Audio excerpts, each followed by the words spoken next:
Hey guys, Decimate here with a video on Bergoth the Malformed. He's the current fusion that we got going on right now, and I got him mostly maxed out last night, and we are running him in Ice Golem, which I do think is probably going to be his best spot for people. And we got him running here with a team of some of my favorite rares, and then Stag Knight, who is a legend for Ice Golem. And we'll just let this play in the background while I kind of go over the overview of him. I do think he is a decent champion. I don't think he's going to be top tier for anybody out there. But if you do have the resources and you can save enough to get the Christmas fusion done, I would recommend picking him up if you can. I think he will be very helpful for Knight Revenant for the faction. That faction's pretty lacking in healers. Senacia is probably going to be your best bet as far as a healer goes. So he can actually come in and supplement that healing, and especially on bosses, when the boss is hitting you with those AoEs, he's definitely going to get hit then, and he is going to heal the rest of the team up as well. So let's go over this team that we got going right now real quick. We got Apothecary in the lead, giving us that defense aura. We got Reliquary Tender for some revives, cleanse, heals. Dilgal's going to be kind of one of our main sources of damage here, and then Stag Knight for the debuffs.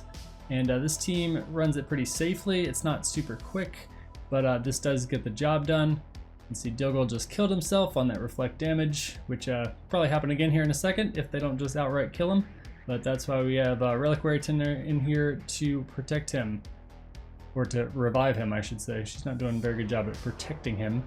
But you can see there, he just took a smack and healed the rest of the team. So, you know, you want to build him with relatively low defense, so he does take a lot of damage. You do want to obviously max that HP on him as high as you can get it, and low-ish defense. You don't want him falling over, but you do want him to be taking pretty big hits so that the heals are big for everybody else. And now we are onto the Ice Golem itself here. And you can see his damage isn't too bad. It's not, it's not crazy damage. He's not going to be your arena nuker, I don't think. It is a shame that they didn't give his AoE a little bit more chance to land that provoke. 60% when booked isn't fantastic. We do have rares that have that at 100%, so that's unfortunate. Would like to see that bookable to 100%. Maybe they'll buff him in the future, but I kind of doubt it. But that said, he's still not that bad. We will go over his full build and stats after this run is done, and we'll just take a look and see at what he's going to do here for us on this boss. So you can see there, he did get a provoke off. I have him in a taunting set to supplement his provoking, and I think that's a pretty good way to go with him. And then he's also going to be in a immortal set to give him a little bit more healing at each turn that he gets to go, and then obviously that bumps up his HP, so not a bad set for him either. But we are probably just going to kind of slowly work our way through this Ice Golem. Not a speed run by any means, but it is pretty safe. We've got lots of support here. Apothecary and Reliquary Tender can get you through a lot of content just by themselves, and then he's going to be adding to that healing. So you can see there, when the boss hit us, he healed everyone for 1300, 1500, something like that. So not a gigantic heal, but it does help keep everyone topped off and makes the run a little bit safer. And those provokes can come in handy during the waves to possibly keep those terror beasts from putting out that reflect damage. He didn't get it done that time, but you do have him fully booked, and maybe in some other kind of CC set could definitely help you out there. There we go, he just came in for a whack on him and healed everyone else by a little bit. Alright, here we are at the end screen, and we can take a look at the damage and healing that he put out. We did get a time of 525, which isn't a speed run by any means, but it did get the job done, and it was a pretty safe run with those heals. He did put out almost 350k worth of healing for us, which is pretty decent. It's a good bit more than Apothecary did for us. Reliquary Tender obviously is putting out those continuous heals on an AoE basis for the team, so she's through the roof on the healing, which is what we would expect. But he did keep up with damage with Stag Knight and Dilgal, and they're both in pretty good gear, so not too bad. And he does do some work here for us. If he did land more provokes on those minions, that would be helpful, but I don't have him fully booked. Take a look at the gear real quick here. He is in a taunting set, like I said before, because I don't have him booked. I kind of put him in that taunting set to increase the chance that he's going to put out more provokes for us. Wouldn't be a bad set to put him in even if you did fully book him. He, can land those regardless of accuracy, so it could come in handy in arena if somebody has way too much resist for him or something like that. So not a bad set for him. And then Immortal. We do want him healing back from all the damage he's going to be taking, so that's not a bad idea either. Other sets you could go with, just the regular HP set would be fine. Any of the other CC sets, you could put him in Relentless. Anyone's good in Relentless. Reflex would work well because he's only got that one skill, so it would always reduce the cooldown on his provoke ability. He's pretty flexible as far as gearing go. You could put him in speed, put him in accuracy sets to help bump up your accuracy a little bit. Let's take a look at the types of gear you want to put in each slot. I think crit rate is probably going to be the way to go for the gloves. We do want him to crit so that he gets that continuous heal off of his A1. He could do a lot more damage if you put him in crit damage gloves, but I think that's kind of unrealistic for most people. And he's not going to be our big damage nuker. His damage is good, and it's better than a lot of the other HP champions out there, other than like your Sir Nyx, stuff like that. But he's not a huge nuker. So crit rate gloves probably the best bet, and then obviously HP on the chest. He is an HP based champion, so we're just gonna try to look for HP, speed, accuracy, crit rate on a lot of these pieces. Here we've got speed boots, definitely want to do that. If you can bump up his speed a lot more in other pieces of gear, maybe you could get away with HP boots, but I think speed boots are going to be the way to go for most people. And then on the weapon here, we've got speed, crit rate, crit damage, a little bit of resistance. Helm is going to be crit rate, accuracy, defense. You don't want him to have no defense or he will just fall over. But I think where I've got him right now at about 2k is probably enough if you can bump his HP way up. I did have more defense on him when I first built him, and he just wasn't taking enough damage to actually heal for very much for the rest of the team. So I ended up cutting that way back, and I think it works out a little bit better that way, as long as you can bump his HP up enough. And then on the shield here, we've got accuracy, speed, and crit damage, crit rate. Beautiful piece for him there. And then on the ring, we went for HP. Amulet, I did crit damage. You could absolutely go HP or defense here if you needed to. Picked up some more accuracy there, which is nice. And then we've got an accuracy banner. If you can get speed on this, that would also be pretty good, but I didn't want to blast his speed through the roof too much, so I just went with this 5-star one here with no speed on it, unfortunately. So that is going to be his build. All right, let's talk about the Masteries real quick. I do think that he is pretty flexible on Masteries. You could build him a lot of different ways, so absolutely don't just copy this. Build him as you are going to use him. And he could go offense defense, he could go defense support. I think there's a lot of different ways you could build him. I chose to go offense down into War Master just to deal a little bit extra damage on bosses. And I think that's a decent way to go for him. If you do need some help on Ice Golem, that's a good choice. If you do want to do the offense tree, you could go into Helm Smasher or Flawless Execution for a little bit more damage versus the waves. But War Master is not a bad choice on pretty much any champion that you're going to be using in dungeons. So that's how we went there. We did grab Cycle of Violence as well to help maybe reduce the cooldown on that provoke ability for him. And then I went into the support tree and grabbed a little bit of accuracy. And then this is useless on him, but I just took that so that I could get down here into Healing Savior and Merciful Aid to increase the value of his heals a little bit. If I did completely finish these, Lasting Gifts would be okay to extend the duration on his self-heal that he's putting out there. And then I'd probably grab something else here in the offense tree. I didn't see a ton of value out of finishing these out completely, but I'd probably grab Lasting Gifts and maybe this shield for him. I don't know, something like that. But that is how I went. You could definitely do the defense tree, kind of come down in a somewhat standard clan boss build and grab some counterattacks. He'd put more heals on himself that way and do a little bit more damage for you that way. So that is how I ended up going on him. But like I said, he is definitely very flexible for the Masteries. All right, let's show him in campaign real quick. Again, he's not going to be your campaign farmer. He can get that job done, and he's not super slow at it, but he's not going to be a speed farmer by any means either. but we can take a look at his damage a little bit here. He is doing pretty decent damage. You can at least one-shot that first wave there. And then I believe, yeah, he's usually one-shotting the minions when he's hitting them at the level of gear that I've got him in now. It is good gear that I've got him in, but it's not, you know, super crazy nuker gear by any means.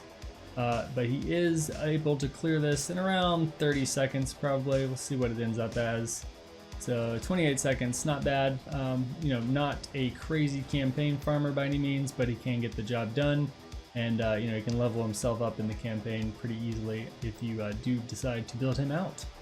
So as far as arena goes, I don't think he's going to be top tier for arena, but we can try him out here. I'm pretty close to plat, and I think I'm probably going to get clapped by a bunch of these teams if I try to use him. But you know, we can test it out. Let's take a look at this one and see if he can help protect us at all from this Foley nuke. I think for a strategy like this, take the blender out of there, we'll put him in there, and maybe a Seeker. Seeker's going to throw up that increased defense as soon as we get by a crit, which I'm sure Foley is going to do to us. And then we're going to need some sort of damage in here. Let's go with, let's just go with our Foley, I guess. He's probably going to die. That might not be the best idea. Who else can we throw in there? Let's see. Rank. Let's throw a defense-based champion in there. We'll throw Ignatius in there. I don't even know if he's built right now, but we'll see if this works. So let's give this a shot, and I might just get clapped here. We'll have to see. So they are faster. We got the provoke on us. And here comes the nuke. Okay, so we did sort of stay alive, which is cool. You know, they got Arbiter and Seeker down, but the heal that he put out when he got nuked by Foley was enough to keep at least Ignatius here alive. So we can try to see what we can do now. Go in for the provoke. And I think this one is in the bag. So that actually worked better than I thought it would, to be honest. We did go second. Maybe he could come in on some defensive-based teams and do a little bit of work for you. This is not a bad team at all, and you know, he probably has pretty good gear on everybody. He's pretty high level there, so that actually worked pretty well. We can try that again and see if we have similar results. This is another pretty nukey-looking team here, so let's actually go stronger on the defense. Let's just concede that we're going to go second, and we'll throw in somebody else on defense. Let's throw a Raglan in there. She's going to give us a nice aura there, and let's just see how this goes.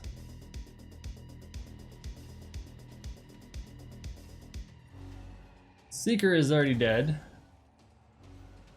And then we can try to get a little damage on that Arbiter there. So pretty good heals there as he's getting big hits.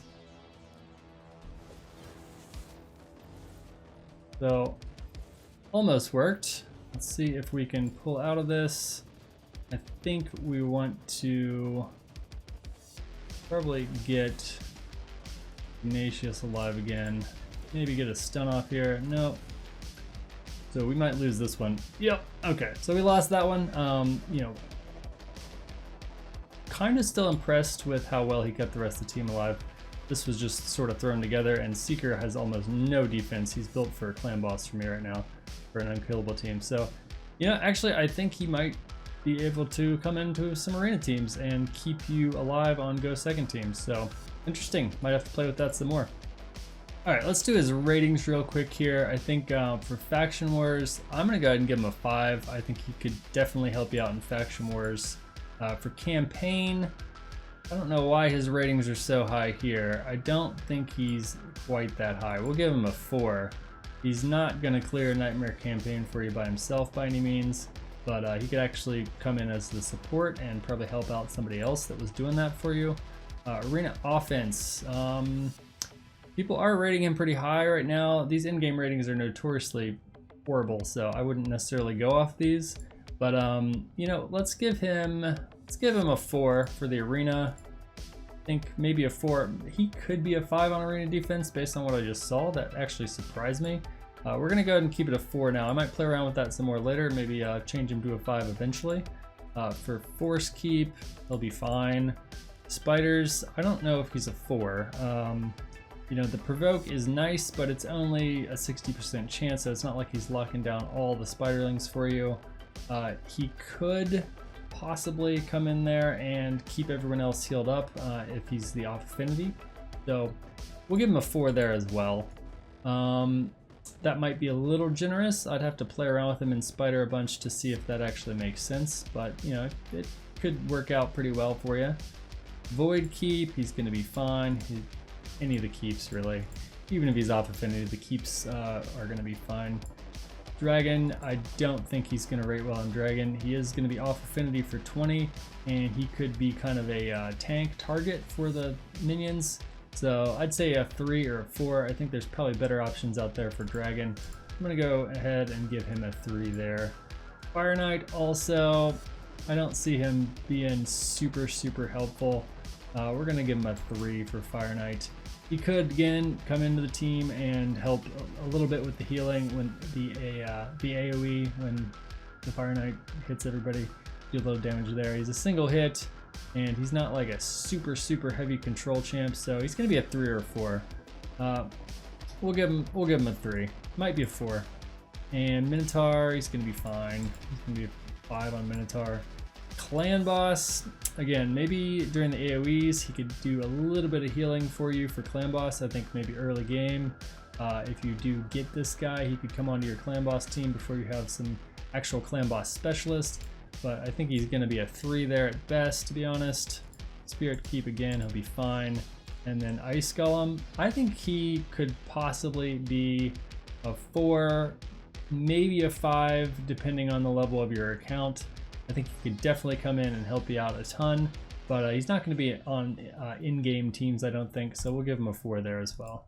So, you know, decent ratings across the board, but he doesn't really shine anywhere. He's not top tier anywhere, but overall, you know, not a bad champion. So if you do have the resources, I do recommend picking him up. He's fun to play with, and he can definitely help out on your faction war team for sure, but at the very least, he's worth it for that. So that's going to be Bergoth. Hopefully this was informative, helpful, and you enjoyed it. So have a great day.